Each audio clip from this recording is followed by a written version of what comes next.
Deixa eu ver aqui. Pronto, já começamos a gravar.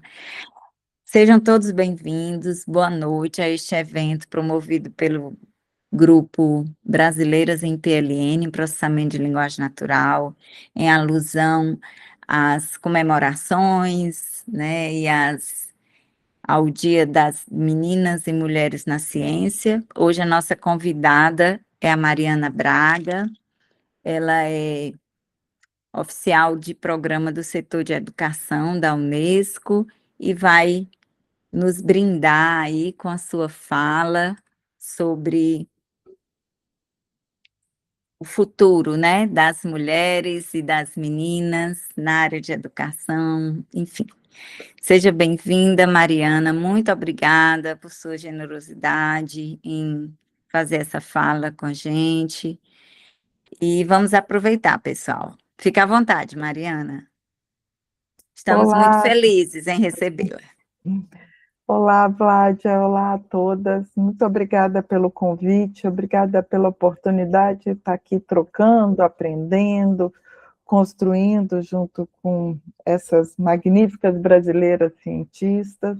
É uma honra para mim e espero contribuir com o debate de vocês e os futuros, né? Os futuros de meninas e mulheres.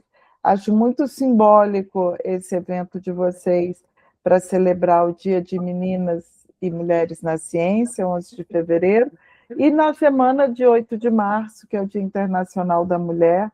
Essa semana eu estou toda, como você me apresentou, eu trabalho no escritório da Unesco em Brasília, sou responsável pelos temas de gênero, então a semana está toda comprometida para a gente falar sobre a importância da equidade de gênero, e nada mais importante do que falar de meninas nas carreiras de ciência, tecnologia, engenharia e matemática. Obrigada pelo convite, Vlad. Que bom. Seja bem-vinda. Obrigada. Pode começar aí, projetar, né, sua... Obrigada. Então, vamos nós aqui. Vlad, agora eu vou ficar sem te ver, então se você puder me sinalizar se entrou em tela cheia, como estão as coisas aí, se está Eu tudo estou certo, vendo para mim está tudo certo. Está tá? bem Não está visível. aquela com Tá. duas telinhas pequenininhas, não, né? Tá bom, Não, não, tá não. tá ótimo. Bom, quando a, a sociedade aqui de brasileiras, de meninas na ciência, me convidou para falar disso, eu e a Edneia, que está aqui, é consultora da Unesco também, pensamos muito assim, qual o título dessa apresentação. A Unesco tem falado muito sobre os futuros, né? Os futuros da educação, o que a gente espera do futuro. E não dá para pensar o futuro da educação, o futuro do mundo, sem uma sociedade igualitária, sem igualdade de gênero, sem igualdade entre homens e mulheres, né? Como é que a gente pode imaginar a educação, a ciência, a tecnologia, que são pilares para o desenvolvimento e, sobretudo, para o desenvolvimento sustentável, sem pensar numa sociedade com igualdade de gênero?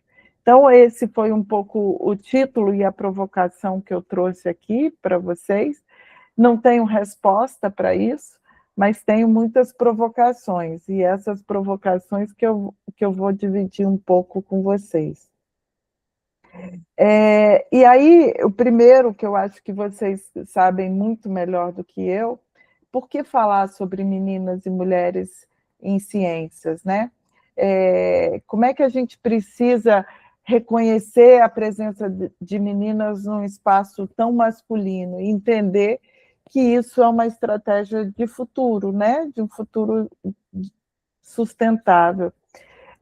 Eu gosto muito de pensar que soluções surgiram no mundo a partir dessa invisibilidade da mulher, da invisibilidade do trabalho doméstico feminino, né? Como é que, uma vez que as mulheres não aparecem nesses espaços, ou esse espaço é pouco visível para a sociedade, que tipo de invenção, de inovação as mulheres trouxeram, sobretudo a partir desse lugar invisível?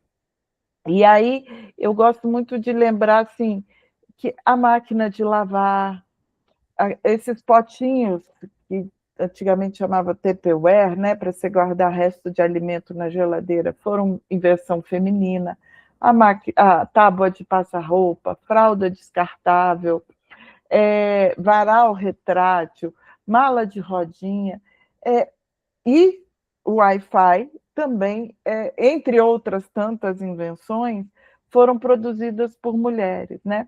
E, sobretudo, mulheres que estavam ocupando esses espaços domésticos, sem dúvida, porque ao longo da humanidade a mulher é empurrada para o espaço doméstico, para o espaço da família, mas até que ponto é importante a gente entender mulheres como produtoras de conhecimento, produtoras de ciência e tecnologia, para ver como elas precisam desenvolver. Quer dizer, essas invenções que eu comentei com vocês aqui agora, se elas não tivessem sido desenvolvidas por mulheres, que homens pensariam por elas, né?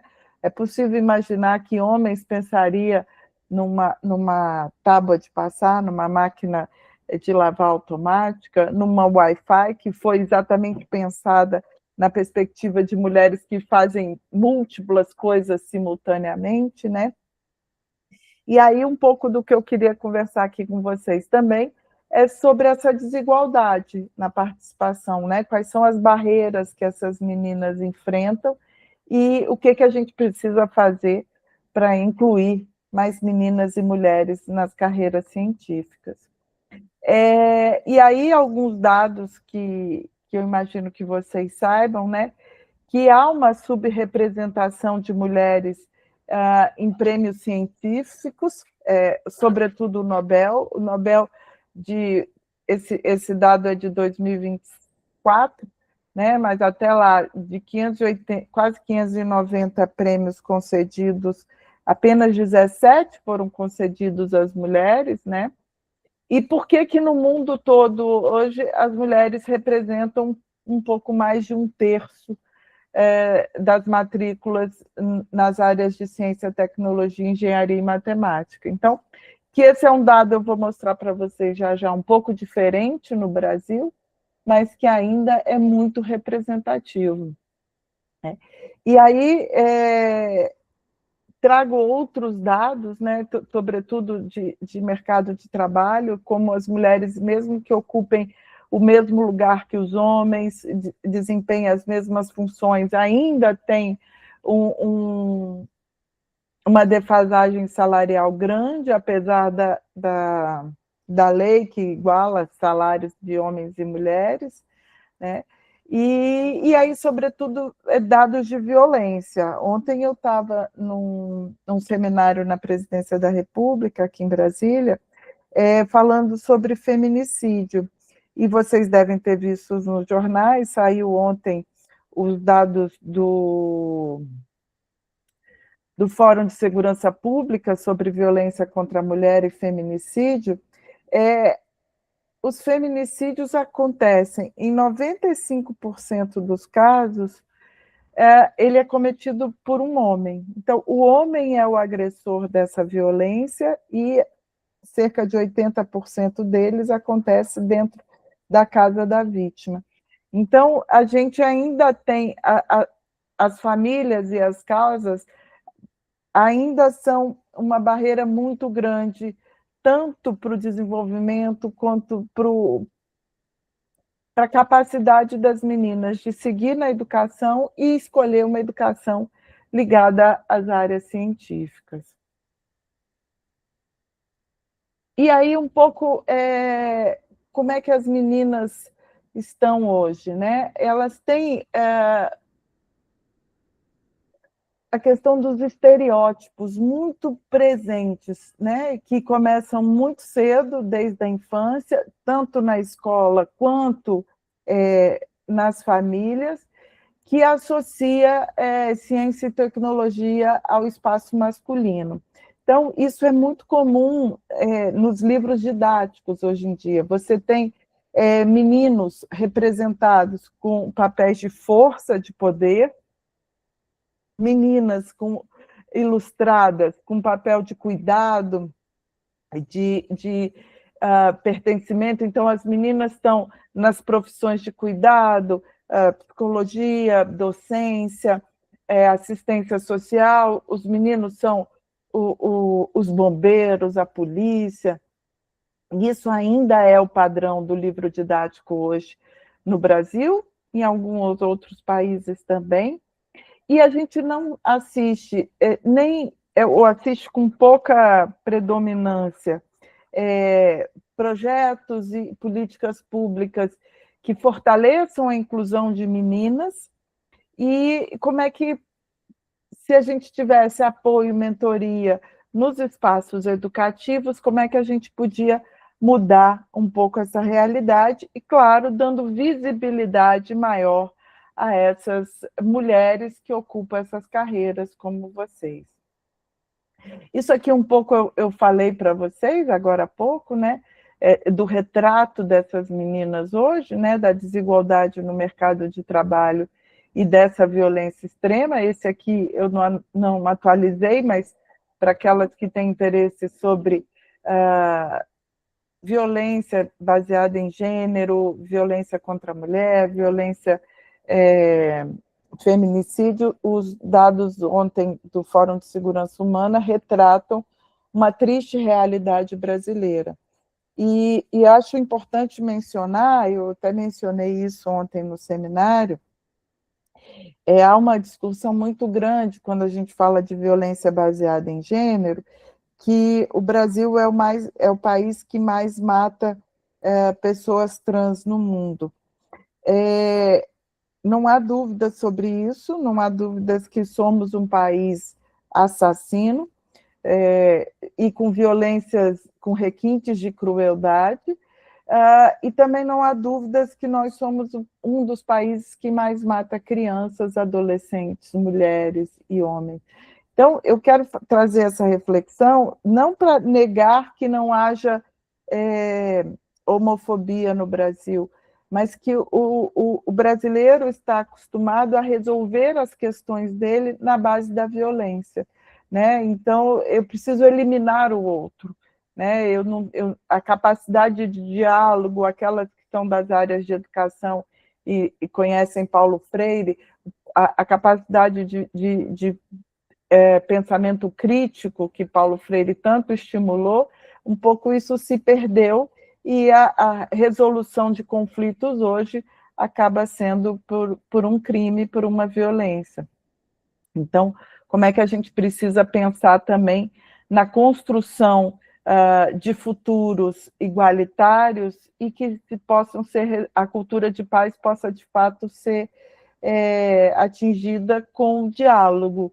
E muitas vezes o que tem acontecido hoje são não só com armas de fogo, mas armas de fogo é presente, mas a maior parte dos feminicídios, por exemplo, acontece com armas brancas, em geral uma faca ou uma tesoura, algo que esteja perto, próximo das vítimas, né? E aí eu incluo todo o conjunto da violência baseada em gênero, de lésbicas, bissexuais, mulheres trans e também mulheres de uma forma geral. Dados que mostram ainda essa vulnerabilidade das mulheres e que reforçam as barreiras para seguir as carreiras científicas é a evasão escolar por gravidez e discriminação, claro. Hoje a maior causa de evasão escolar por gravidez, a maior causa de evasão escolar de meninas hoje no Brasil é gravidez. Apesar da gente assistir desde a década de 1990 a queda no número de gestações de meninas a partir dos 15 anos, nós assistimos inversamente o crescimento do número de gestações entre meninas de 9 e 14 anos. Então, isso é um grande desafio para pensarmos não só estratégias de prevenção para essas meninas, mas estratégias de educação, para fazê-las conhecer não só métodos contraceptivos, mas entender o que é violência, porque muitas vezes, eu já chego lá, quando a gente fala de violência nos relacionamentos, também nós vamos transar sem preservativo, de que forma isso impõe à mulher essa gestação. E de violência nas escolas, que ainda a população LGBTI sofre ainda mais. Então, imaginem uma menina de 9, 10, 11, 12 anos, grávida, ou um menino que tem comportamentos, entre aspas, ditos femininos, que sofrem essa agressão e que são, eu costumo dizer, expulsos da escola. A escola não acolhe esses grupos populacionais, de forma que aí a gente tem hoje uma geração expressiva no Brasil de meninas até 20 anos, com 2 ou 3 filhos, que já passaram por 2 ou 3 gestações, porque nem a escola tem uma estratégia de educação em sexualidade, tampouco uma estratégia de mostrar caminhos possíveis e futuros para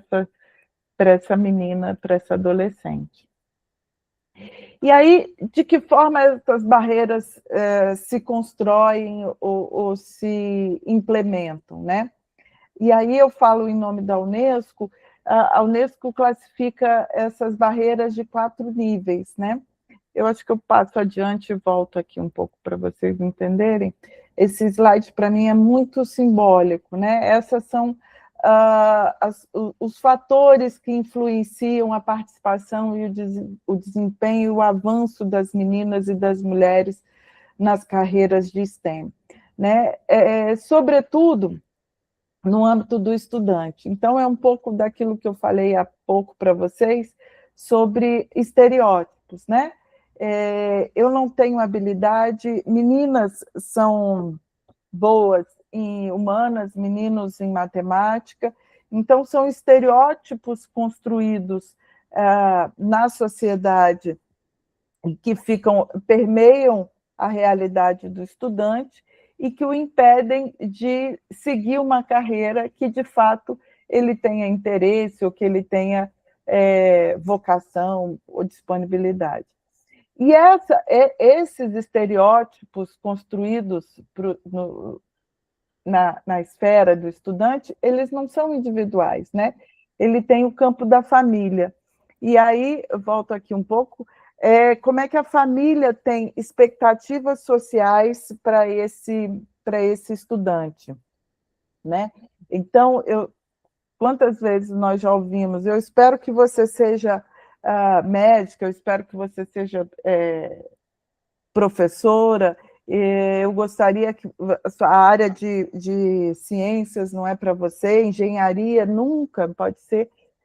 Isso a gente escuta ainda, percebe isso no âmbito familiar e também no âmbito social, né? Então, são percepções que se cruzam, tanto no ambiente doméstico quanto no ambiente social. E que isso são refletidos na escola. Como eu dei exemplo para vocês aqui há pouco sobre o livro escolar, tampouco a gente tem currículos inclusivos que mostrem que escolas que possam convidar cientistas mulheres para fazer esse diálogo com os estudantes, com os professores, para quebrar esses padrões, esses estereótipos de gênero, de que como são hoje, por exemplo, as lojas de brinquedo.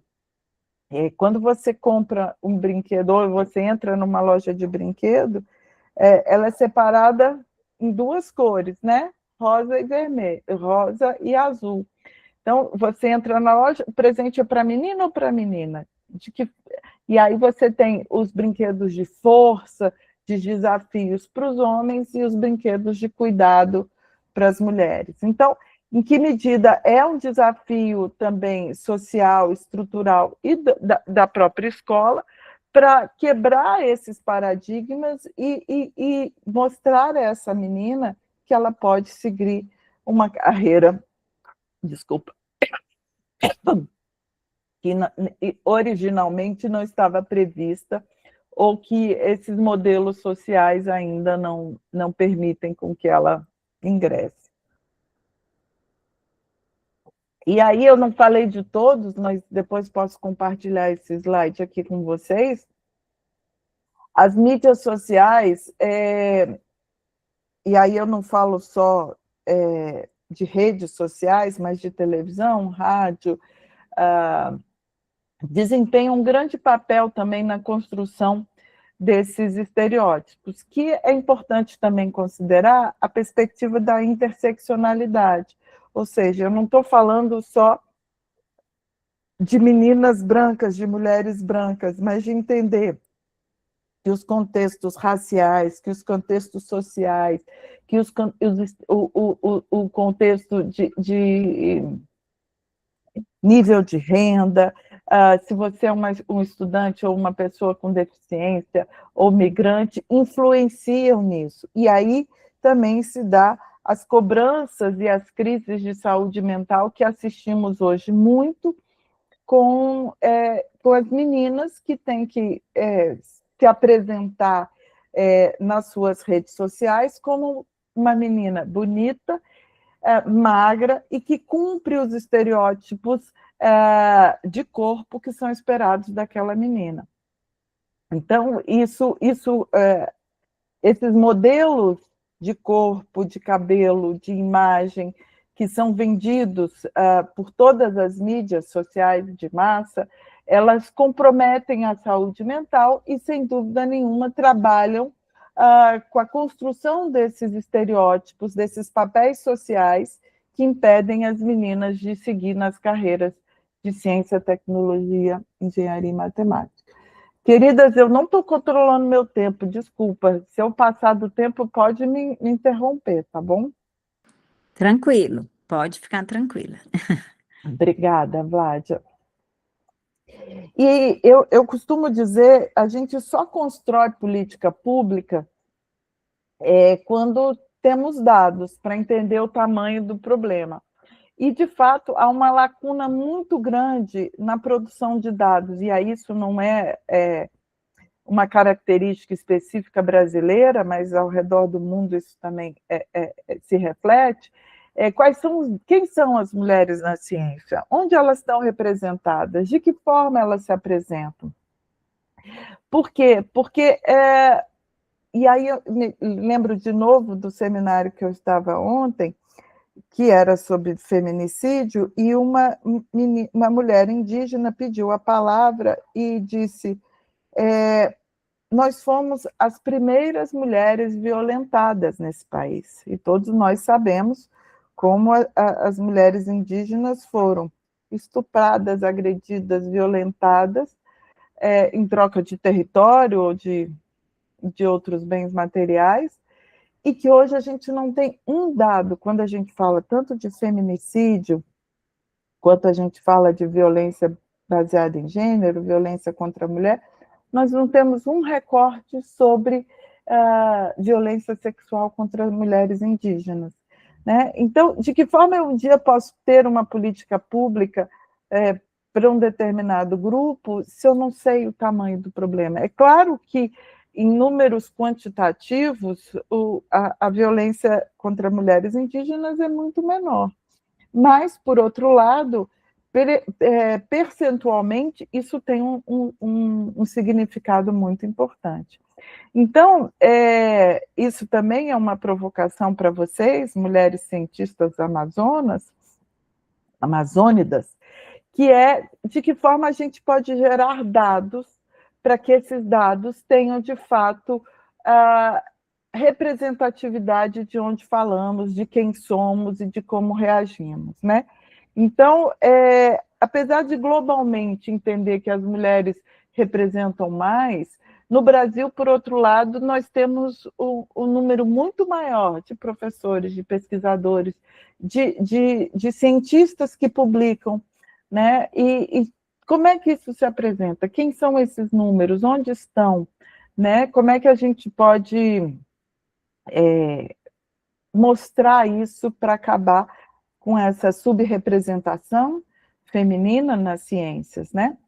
E aí temos a inteligência artificial, que é um tema que está em voga atualmente, e como é que a gente ainda tem uma presença muito pequena de mulheres, tanto na programação, quanto no desenvolvimento de sistemas, na produção de algoritmos, que mostrem a diversidade que são tanto as mulheres, mas como é que a gente pode se representar e, de fato, essas soluções tecnológicas possam, de fato, incluir, quando a gente fala do Brasil, por exemplo, as diversas características das mulheres brasileiras, as mulheres da região norte, as mulheres da região sul, as mulheres do centro-oeste, e que isso ainda é muito subrepresentado e que provoca, por um lado, vieses que são muito preocupantes para a Unesco, porque quando você conversa com uma inteligência artificial, vou citar o ChatGPT aqui aleatoriamente, mas ele subentende que você é um homem. Dificilmente uma mulher, quando você conversa com ele, ele vai te chamar pelo feminino, né? Então, padrões de masculinidade que são subentendidos e que mostram essa subrepresentação feminina também. Aqui eu trouxe 2 mapas para vocês, um pouco só para mostrar o percentual de mulheres matriculadas nos cursos superiores de ciências naturais, matemática e estatística. Vocês podem ver no roxo mais escuro, que está aqui, mais na Europa. Vocês estão vendo o meu mouse aí, não estão? Sim, estamos sim. Obrigada. Aqui na Europa é a parte mais que chega a 65%, e esse azul mais escuro também mais de 65%. Os outros mais claros, inclusive o Brasil, são de 50% para baixo. Esses rosinha mais claro, 40%. Os outros nem dados nós dispomos. Então, o Brasil ainda se destaca por ter mais mulheres nas carreiras de ciências naturais, matemática e estatística do que os Estados Unidos, por exemplo, do que a Austrália, do que a Índia.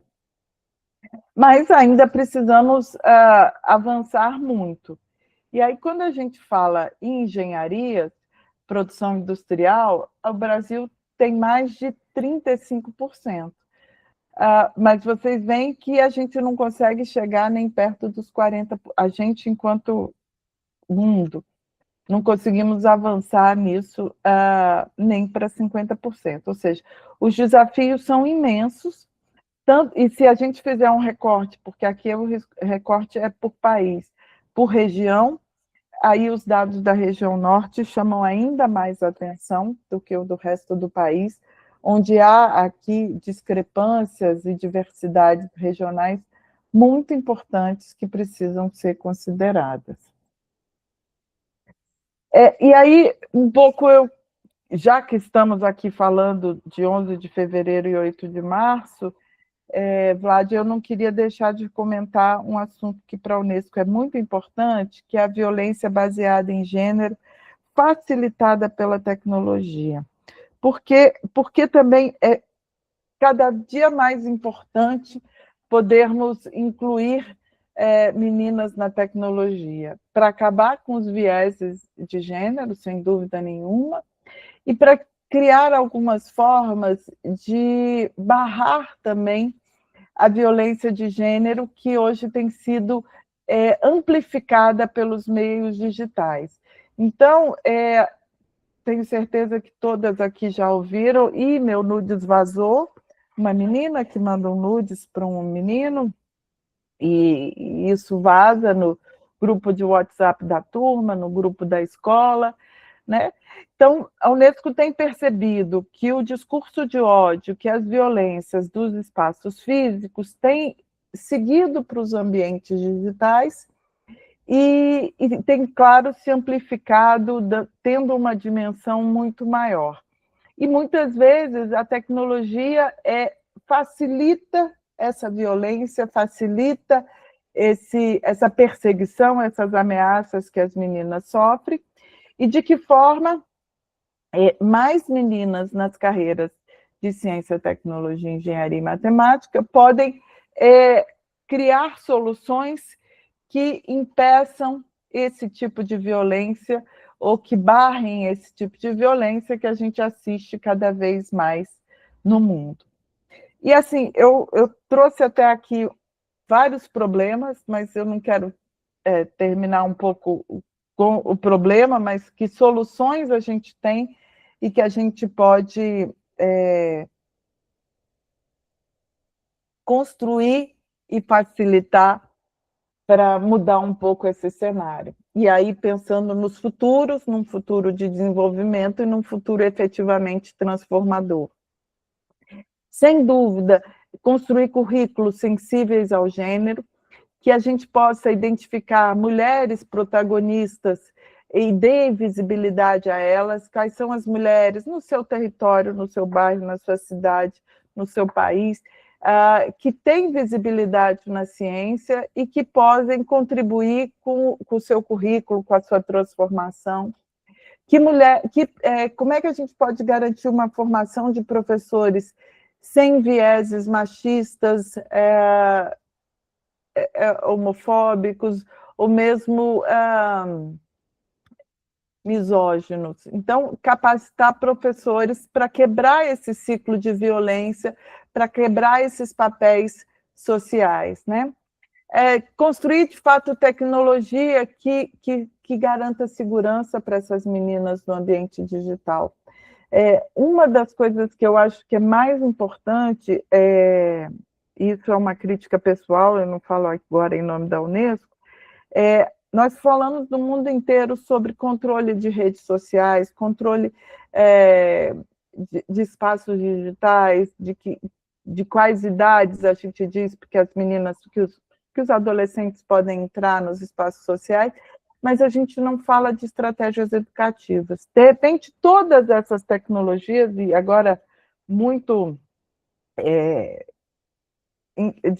de forma muito rápida, chegamos com a inteligência artificial, nós não estamos ensinando as nossas crianças e adolescentes a usar esses ambientes, a ter, de novo, eu cito Paulo Freire, uma pedagogia crítica sobre o que a gente vê na rede social.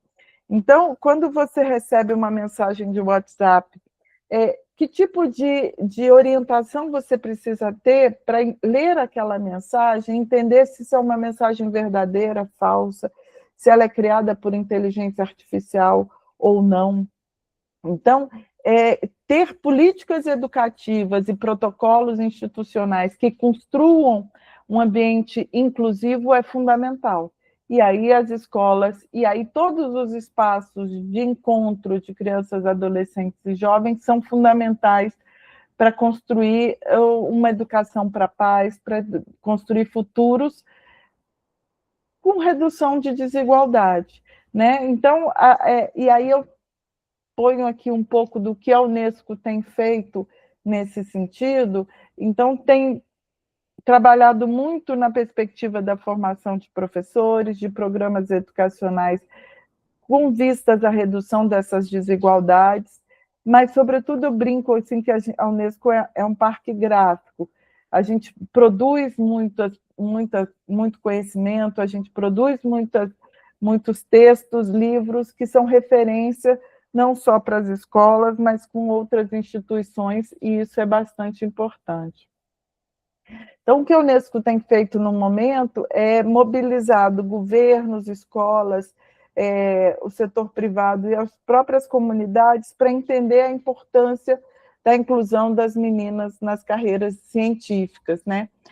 E a importância dessa mobilização coletiva para construir um futuro efetivamente igualitário, né? Para entender que os governos têm um papel fundamental para isso. A Unesco tem uma pesquisa que fala quando é que, ao longo da história do Brasil, quando é que a gente teve a maior inclusão de meninas nessas carreiras? Efetivamente, quando tivemos editais ou processos de políticas públicas que incentivaram essa inclusão, que incentivaram esse debate.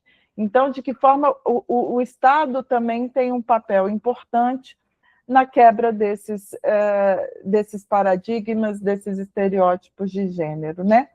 E aí, eu falei muito aqui de Paulo Freire, de pensamento crítico, né? E que aí isso a gente trabalha com muitas escolas. Por que os meninos são os escolhidos para os papéis de força, as meninas são elogiadas porque o caderno está bonitinho, quando os meninos são elogiados porque tem uma letra bonita, muitas vezes eles são objetos de bullying e violência. E como é que cabe a escola também, na construção do seu plano pedagógico, escolher protagonistas com diversos parâmetros, né? Protagonistas meninos, meninas, negros, indígenas, deficientes, migrantes, como é que esse faz parte da inclusão da diversidade, para que tanto os meninos quanto as meninas vejam as possibilidades de inclusão. E aí aqui, eu não sei se todas vocês são professoras, mas, enfim, pensar na perspectiva de incluir esse tema na sua prática pedagógica, com rodas de conversa, escutativa. Uma das premissas que a Unesco usa bastante é que o tema não seja exclusivo de um professor, ou seja, ele não é do professor de português, não é do professor de história, muito menos do professor de ciência. Como é que cada uma dessas disciplinas pode explorar quais foram as mulheres na idade da pedra, por exemplo, é um exemplo bem importante.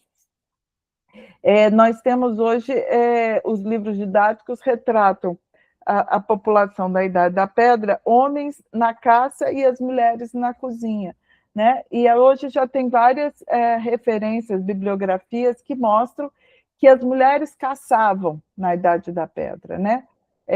E que os homens também cozinhavam. Então, por que isso a gente não pode fazer uma discussão sobre esses papéis em sala de aula para desconstruir violência simbólica, para desconstruir estereótipos? E aí eu trago aqui o exemplo de um projeto que a Unesco desenvolve, eu acho que há 3 anos, está aqui minha parceira Shirley, que foi consultora desse projeto, que é o EduqueSTEM 2030.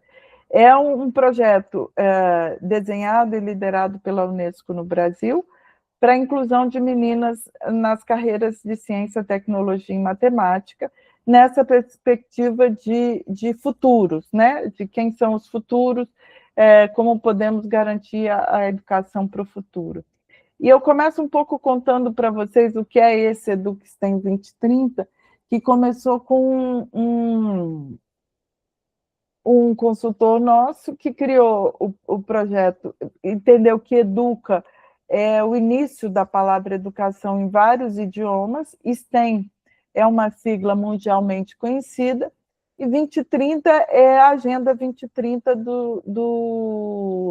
das Nações Unidas, que para alcançar igualdade de gênero até 2030. No Brasil, nós sabemos que vamos ter muitos desafios para alcançar essa igualdade até 2030. Talvez seja difícil alcançar, mas que estamos trabalhando para isso, por isso do projeto EduqueSTEM 2030.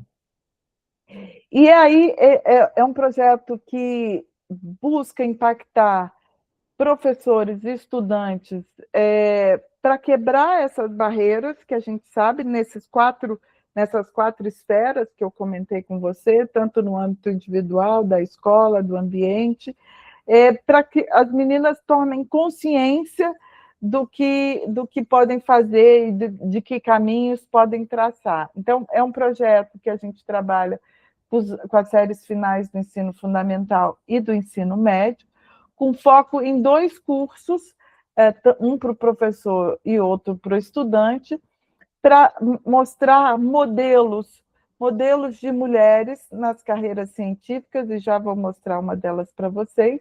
São cursos de educação à distância autoinstrucionais oferecidos pela Universidade de Brasília, com dupla certificação da UNB e da Unesco, para quebrar para trabalhar essas intervenções e essas barreiras no âmbito individual, social, escolar e da própria sociedade. No âmbito desse projeto, nós fizemos um levantamento de iniciativas que trabalhem com meninas e jovens nessas carreiras no Brasil. Sobretudo, quem está trabalhando com isso são as universidades. A gente assiste que as universidades têm trabalhado muito nesse papel. Algumas chegam à educação básica, outras nem tanto, mas que fazem um papel muito importante para permitir que mulheres avancem nessas carreiras. Aqui ainda são exemplos de quando a Shirley estava conosco, né, Shirley? Bahia e Pernambuco. A Shirley é baiana e ajudou muito a gente no projeto na Bahia e também em Pernambuco. Fizemos Alagoas ano passado e vamos ver se tem algum outro estado interessado para a gente continuar. Então, são 2 cursos, como eu disse para vocês, o líder docente, STEM 2030 para professores, e o líder jovem STEM 2030 também para estudantes. Todos pela plataforma Moodle e baseado na experiência de mulheres. Então, nós identificamos mulheres, fizemos alguns materiais educativos, esse aqui é um deles, que é o Jogo da Memória, mas temos um livro de colorir, um jogo da vida de uma mulher cientista. Identificamos mulheres internacionais, é o caso da Marie Curie, mas temos outras mulheres brasileiras também. Essa aqui é Rita de Cássia dos Anjos, uma mulher cientista da área de física do Paraná, negra, e isso é importante mencionar, é a questão da interseccionalidade de novo. Nós tivemos o cuidado de garantir a representatividade de mulheres em toda a sua diversidade. Então, mulheres negras, mulheres trans, mulheres indígenas, todas estão representadas, tanto nos materiais educativos, quanto nas referências e no diálogo com os estudantes e os professores. Essa aqui é Lucy Souza, uma paleontóloga aí da Federal do Amazonas, também que é uma parceira nossa. Essa aqui é Jaqueline Góes de Jesus, que foi... Desculpa, gente. A biomédica responsável pela sequência do genoma do coronavírus, que é uma grande parceira, gravou muitos vídeos para nós, para a Unesco, fez algumas webinários conosco, e é uma referência, é uma mulher negra, baiana, conterrânea aí da Shirley, baiana, vive em São Paulo hoje, ou entre a Bahia e São Paulo, e que é um exemplo de mulher que pode aparecer nesse diálogo como mulheres inspiradoras para outras gerações. E aí sim, a gente, como uma estratégia de comunicação, utilizamos muito as redes sociais para mostrar outros exemplos. E aí temos outros exemplos também, tanto na Bahia, Pernambuco, Alagoas, de mulheres de meninas que... Temos um caso, por exemplo, de uma baiana que eu gosto de citar, a Tainá Caldas, que ela estava no ensino médio certa de que ia cursar direito, porque ela foi treinada que direito era a área dela, que ela podia ganhar dinheiro sendo advogada. E aí ela fez os cursos do EduxTem, e aí ela descobriu que ela podia ir para a engenharia, e hoje ela está na engenharia de proteção. Você quer me interromper, Vlad? Não é comigo, né? Apitou aqui. Não, foi alguém que colocou uma mensagem aqui. Tranquilo, pode continuar. Um outro parceiro que nós tivemos muito importante aqui no projeto do EduxTem é o Cine Solar, que é eu vou até pôr aqui a outra foto que eu acho que vê melhor. O Cine Solar é essa van movida a energia solar que faz sessões de cinema itinerante no Brasil inteiro. E são sessões de cinema movidos a energia solar limpa e renovável. e dentro da van tem um laboratório. Então, o Cine Solar é um grande parceiro e que seguiu várias comunidades brasileiras, e aí comunidades vulnerabilizadas, comunidades periféricas, comunidades indígenas, para mostrar que essas populações também remotas têm acesso ou podem seguir as carreiras científicas. E aí, das nossas estratégias é no âmbito da mobilização. A gente fez algumas estratégias com a Undime, com o Conset, no sentido de mobilizar secretários de educação, equipes de gestores de educação, para entender que a inclusão desses temas no seu plano político-pedagógico é bastante importante. E aí eu termino tentando aqui provocar vocês, como eu disse no início, para entender a perspectiva da escola como um espaço privilegiado de transformação do futuro, né? De transformação de indivíduos, de sociedades, de culturas, de papéis sociais que estão estruturalmente intrínsecos na sociedade e que perpetuam a desigualdade, mas que a gente pode mudar esse cenário. Então, essa é a perspectiva da Unesco. Eu espero, Vládia, que tenha cumprido o tempo e tenha respondido aos desejos de vocês com relação ao que vocês esperavam de mim. Obrigada. Sim, maravilha. Deixa eu colocar aqui minha câmera. Muito obrigada, Mariana. Sim, o tempo foi perfeito. 50 minutos, aliás, nem 50, 48 minutos, mais ou menos, tá? Quando eu começo a falar, eu não paro, né? Eu queria só meia Não, hora. tranquilo, foi ótimo. Antes de parar a gravação e a gente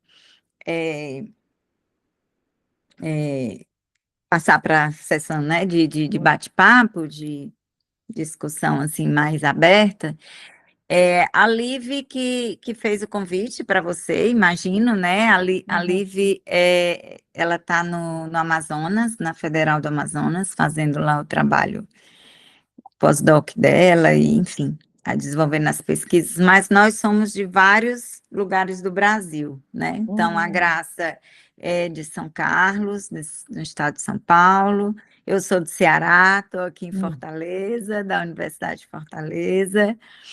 A Daniela, claro, que eu estou vendo aqui, é da Federal da Bahia, né? Então, assim, temos aqui um público bem diverso, assim, de... Oi, Daniela!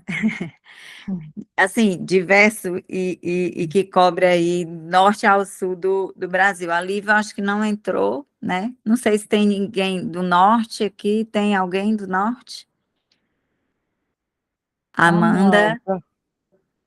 Pronto. Então, assim, o nosso grupo, né? Nossa grupo Brasileiros em PLN, ele tem, assim, uma diversidade geográfica, né? Uma cobertura muito boa, tá? Só para deixar, não sei se você sabia de onde a gente era, né? Eu, a Não, Graça. obrigada, agradeço, Flávia, esse seu esclarecimento, porque eu achei que eram todas vocês da região norte.